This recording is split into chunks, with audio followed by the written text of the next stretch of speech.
Olá, meus irmãos, graça e paz a todos da parte do nosso Senhor e Salvador Jesus Cristo. Hoje nós vamos estar dando início a uma série de mensagens que tem por título o Sermão do Monte.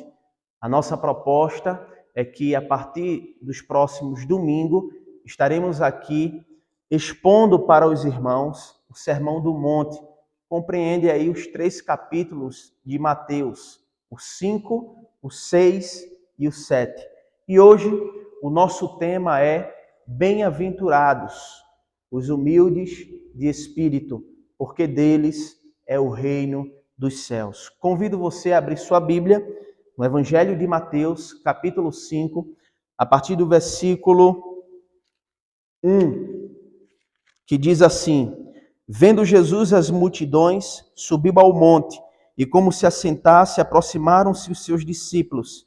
E ele passou a ensiná-los, dizendo: Bem-aventurados, humildes de espírito, porque deles é o reino dos céus. Queridos, o Sermão do Monte ele é conhecido mundialmente, sobretudo as bem-aventuranças, que, por exemplo, é um texto clássico da literatura.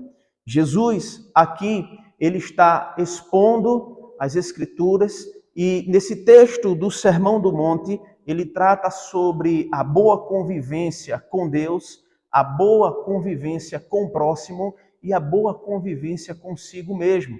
Então, nas bem-aventuranças, a gente vai ver pelo menos Jesus falando sobre paciência, mansidão, humildade.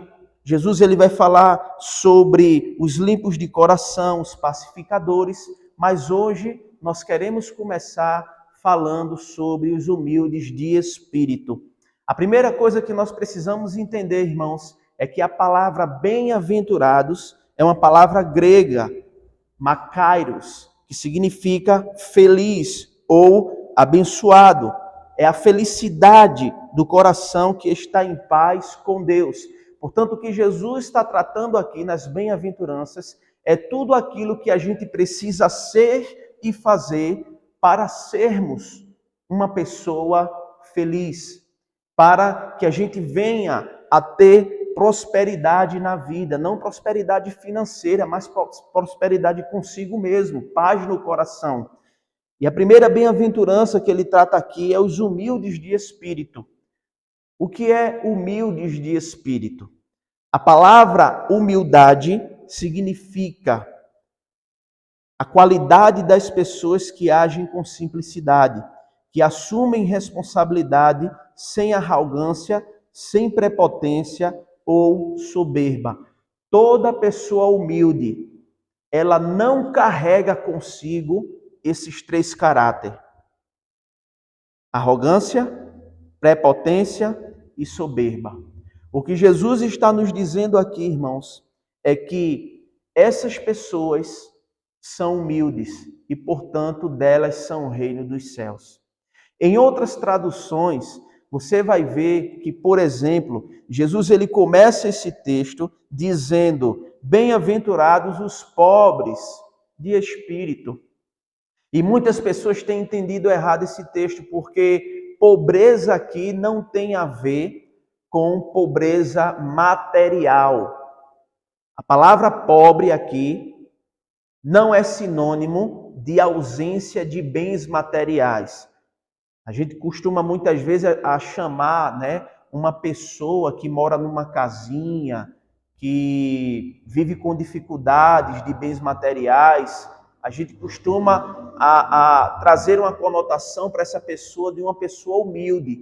Vai ali uma pessoa humilde, vai ali uma pessoa pobre. Mas entenda, a humildade e a pobreza em que Jesus fala aqui não é sinônimo desse tipo de pobreza que a gente está acostumado a ver aí, tá certo? Então, em primeiro lugar, é isso que a gente precisa entender, que o que Jesus nos chama aqui é uma humildade de caráter, onde a nossa essência, ela busca cada vez mais ter um caráter melhor diante de Deus e diante do próximo. Portanto, humildade ou pobres de espírito não é sinônimo de pobreza de bens materiais. Aqui o texto trata da essência e do caráter do ser. Eu quero mostrar para vocês dois exemplos na Bíblia da humildade que Jesus está falando aqui. A primeira delas se encontra no Salmo 51, versículo 17. Abra sua Bíblia aí comigo, por favor. Se você puder, Salmo 51, verso 17, onde o salmista Davi, ele está fazendo uma oração de arrependimento. E aqui no versículo 17 do Salmo 51, Davi, ele diz em sua oração: sacrifícios agradáveis a Deus são o espírito quebrantado, o coração compungido e contrito, não o desprezarás, ó Deus. Portanto, meus irmãos, aqui há um exemplo de uma pessoa humilde, cujo caráter busca a essência de Deus. Busca se aproximar das qualidades da pessoa de Jesus Cristo. Veja que o salmista, ele diz que os sacrifícios agradáveis a Deus é o espírito quebrantado e o coração contrito. Deus não desprezará esses tipos de pessoas. Por isso que ele é um bem-aventurado. O segundo exemplo está em Isaías, capítulo 57, versículo de número 15. Você pode aí acompanhar, se puder anotar esses versículos, para depois você meditar na palavra. Isaías 57, versículo 15, o texto, ele nos diz assim: porque assim diz o alto, o sublime que habita a eternidade, o qual tem o nome de santo. Habito no alto e santo lugar, mas habito também com o contrito e abatido de espírito, para vivificar o espírito dos abatidos e vivificar o coração dos contritos. Aqui nesse texto, Isaías, ele mostra a nós que Deus, ele está num alto e sublime trono. Deus, ele habita na eternidade, mas Deus também habita nos corações daqueles que são contritos. E também Deus habita naqueles que têm um espírito abatido. Espírito abatido aqui é um espírito quebrantado. Aqui, meus irmãos, nós podemos ver que Deus habita com o contrito e o abatido de espírito, mas também ele vivifica o espírito dos abatidos e o coração dos contritos. Ou seja, Deus, ele tanto habita nessas pessoas, como ele também vivifica. Habitar e vivificar as pessoas cujo caráter carregam em si a humildade. A humildade que Jesus nos chama a ter. Por isso, queridos, uma pessoa humilde, ela reconhece que sem Deus não é nada. Ela joga para fora de si toda a arrogância, ela tira de si toda a prepotência e toda a soberba. Um crente soberbo ou prepotente é um crente que precisa rever os seus conceitos de cristãos. Deus nos chama para uma verdadeira humildade de espírito. Pessoas humildes são pessoas que carregam em si uma honra que só Deus pode lhe conceder. É o que Provérbios 18:12 vai dizer. O texto, ele é claro. Provérbios 18:12 diz assim: antes da ruína gaba-se o coração do homem, e diante da honra vai a humildade. Veja bem, antes de um homem cair, se arruinar, antes ele já se gaba do seu coração. Ele se acha um prepotente, um arrogante. E diante da honra vai a humildade. O texto nos ensina que Toda pessoa humilde, um dia ela será honrada.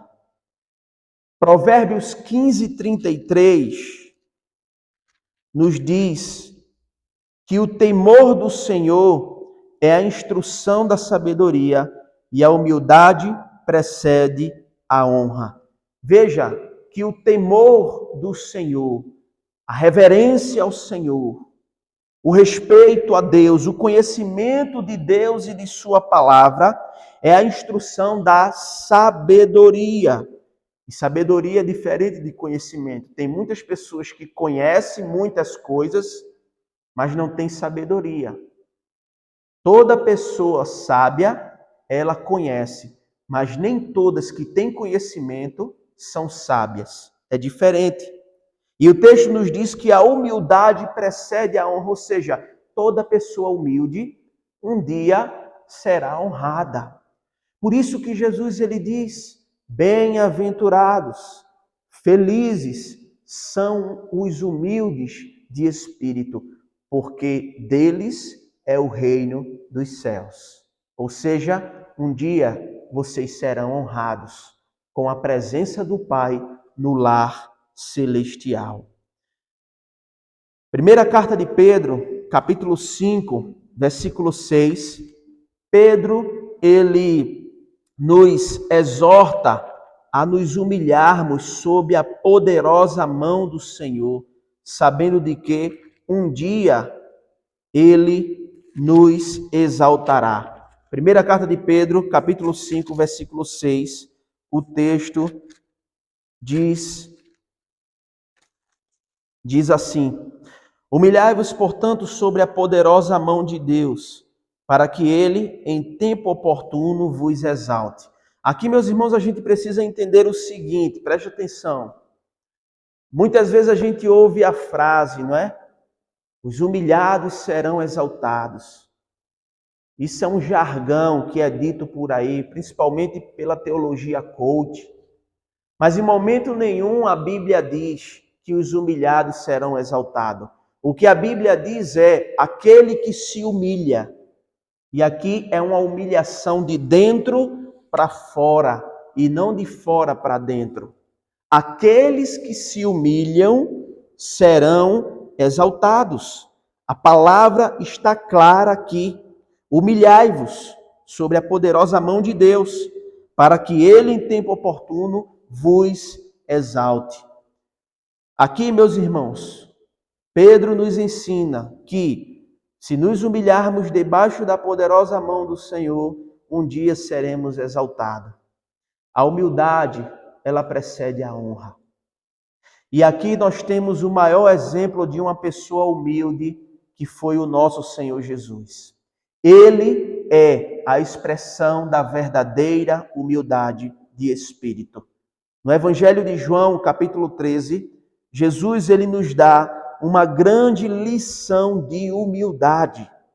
Jesus, no momento da ceia com seus discípulos, diz o texto que, antes da festa da Páscoa, sabendo Jesus que era chegada a sua hora de passar deste mundo para o Pai, tendo amado os seus que estavam no mundo, amou-os até o fim. E durante a ceia, versículo 4 de João capítulo 13, diz que Jesus se levantou-se da ceia, tirou a vestimenta de cima e, tomando a toalha, cingiu-se com ela e deitou água na bacia e passou a lavar os pés dos discípulos. Ali, meus irmãos, há uma clara expressão de humildade da parte do nosso Senhor Jesus. Porque naquela época, só quem fazia isso eram os escravos. O hospedeiro que recebia o hóspede, ele tinha um escravo em sua casa, de forma que, quando ele recebia o hóspede, a visita em sua casa era como já de praxe, uma forma de boas-vindas. O escravo daquela casa pegar uma bacia, uma toalha e lavar os pés das visitas, uma forma de conceder ali as boas-vindas.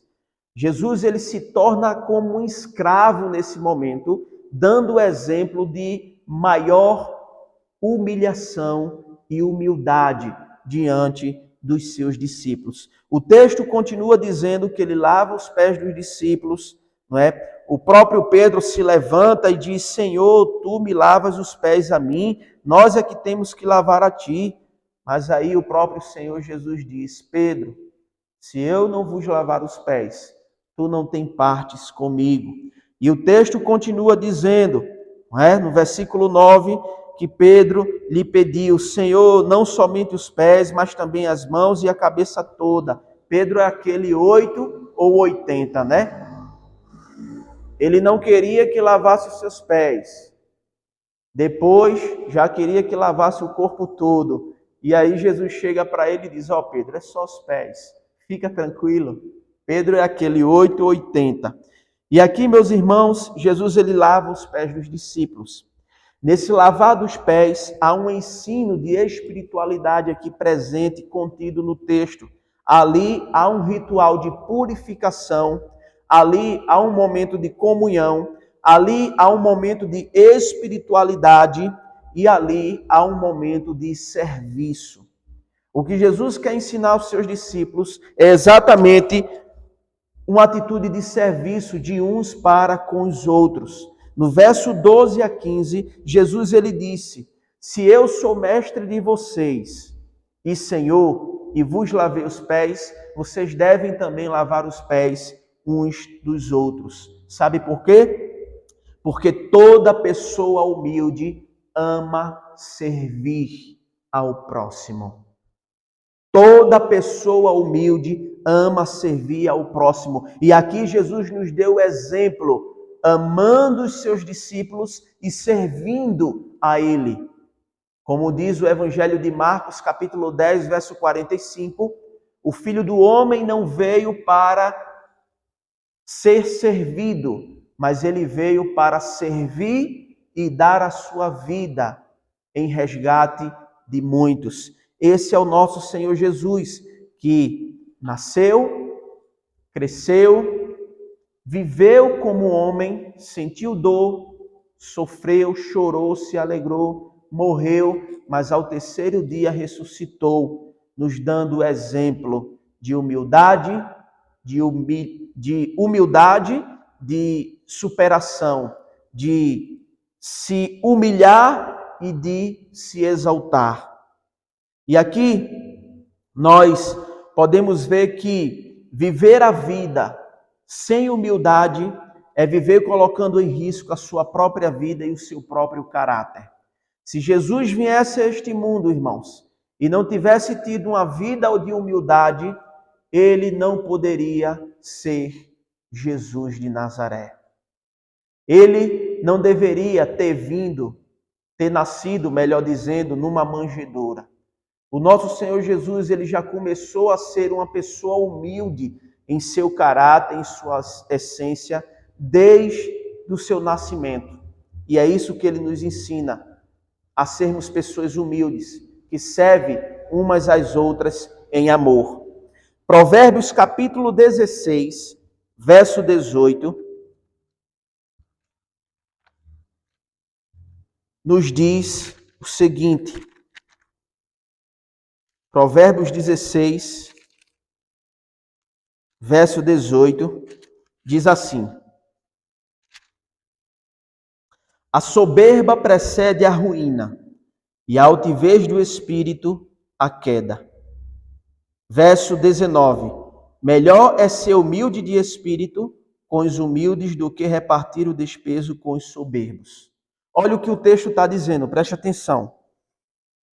A soberba, ela precede a ruína, ou seja, todo soberbo um dia vai cair, um dia vai quebrar a cara. Mas também a altivez de espírito precede a queda. Tanto a soberba como a altivez de espírito, eles levam o ser humano a se arruinar. Por isso que viver uma vida sem humildade é viver colocando a sua vida e o seu próprio caráter em risco. Agora, o que é soberba? Soberba é a manifestação de orgulho. Uma pessoa soberba é uma pessoa orgulhosa. É uma pessoa que tem pretensão em si, é uma pessoa que se acha superior às outras. Isso é uma pessoa soberba, é uma pessoa orgulhosa, que tem um sentimento de superioridade, busca ser sempre maior do que os outros, é uma pessoa partidária, não é? Teu é teu, meu é meu, tu para lá, eu para cá, faz o teu, eu faço o meu. Isso são características de pessoas soberbas. E altivez de espírito. Uma pessoa de altivez de espírito é aquela que ama a si mesma, é aquela que é orgulhosa, é uma pessoa arrogante. Nós vemos aqui que o narcisista, por exemplo, ele carrega consigo essa característica do amor próprio. Uma pessoa narcisista é uma pessoa que se preocupa somente consigo mesmo. Ela olha para a frente do espelho e se autocontempla.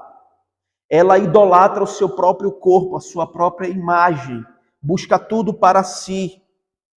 É um parasita que só pensa em sugar. Nada sai dessa pessoa para dar, para servir. Não. Essa pessoa busca apenas para si, sugar, não é? Ela cultua a si mesmo, ela idolatra a si mesmo. A psicologia, ela vai tratar um narcisista com transtornos mentais, por exemplo.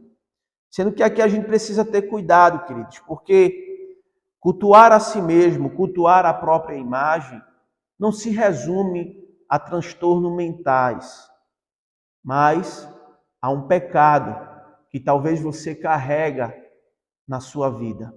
Se você é uma pessoa que idolatra o seu próprio corpo, que busca se amar cada vez mais, você corre um grande risco de destruir o seu próprio corpo e a sua vida. Porque Jesus não nos chamou para amarmos a nós mesmos.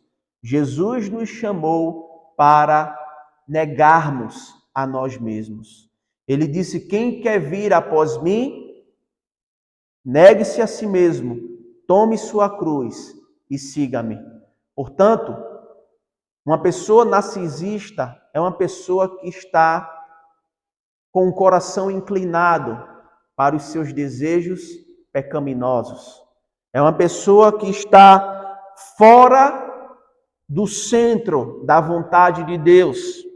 Agora, interessante aqui que muitas vezes a gente ouve essas mensagens, né, de internet, de coach, que o que acontece é que as pessoas hoje, né, costumam falar: ame a si mesmo, cuide mais de si mesmo. Isso é bom até um certo ponto, porque quando você olha muito para si mesmo, você acaba se esquecendo do outro. E lembre-se que o maior amor a si mesmo é provado servindo ao outro. Foi isso que Jesus nos ensinou, lavando os pés dos discípulos.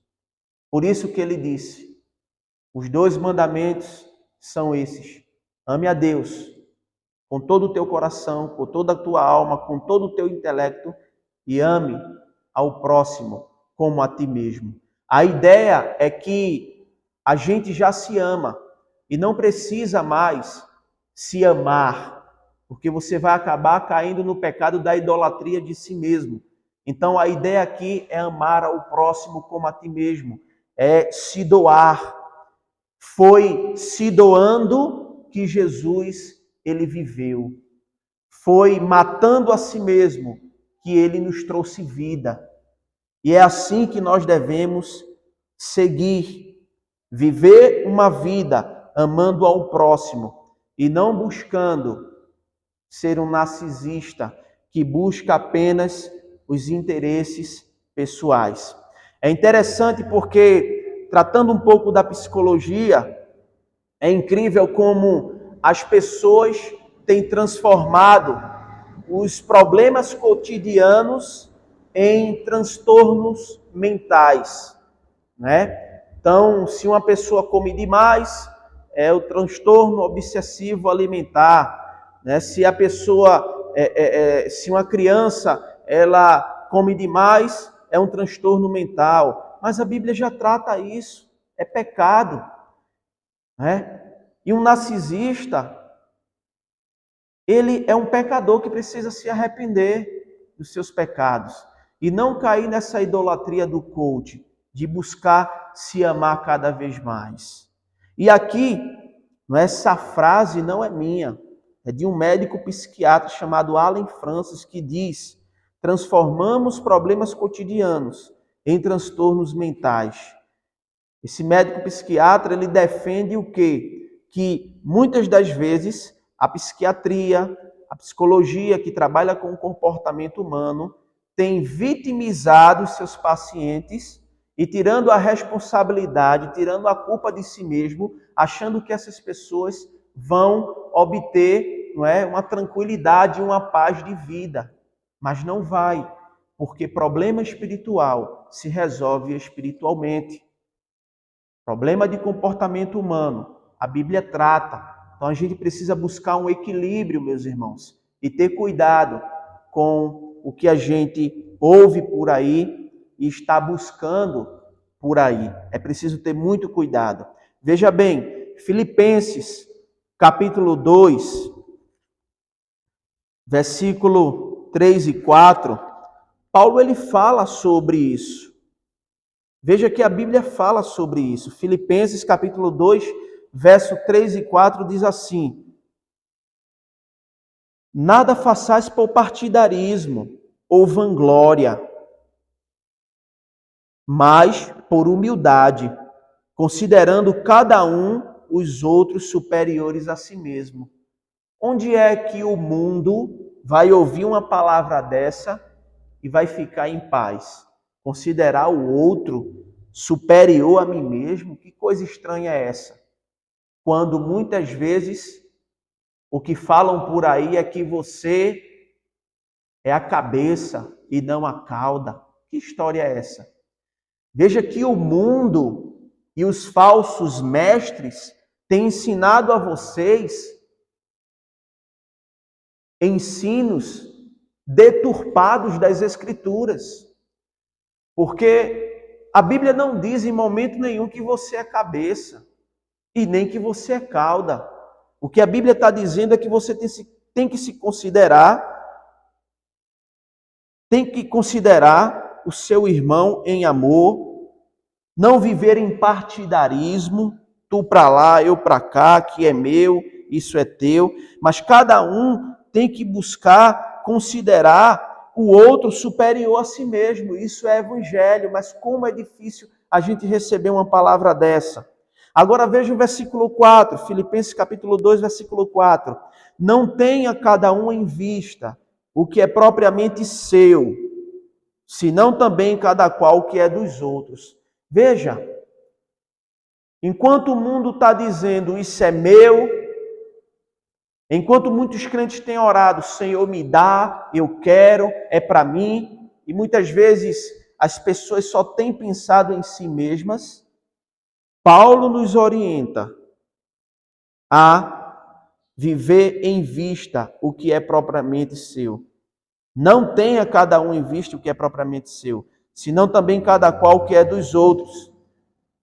O que Paulo está nos ensinando aqui é viver uma vida de humildade. Viver uma vida de humildade é partilhar com o próximo, é ajudar o próximo, é fazer o bem ao próximo.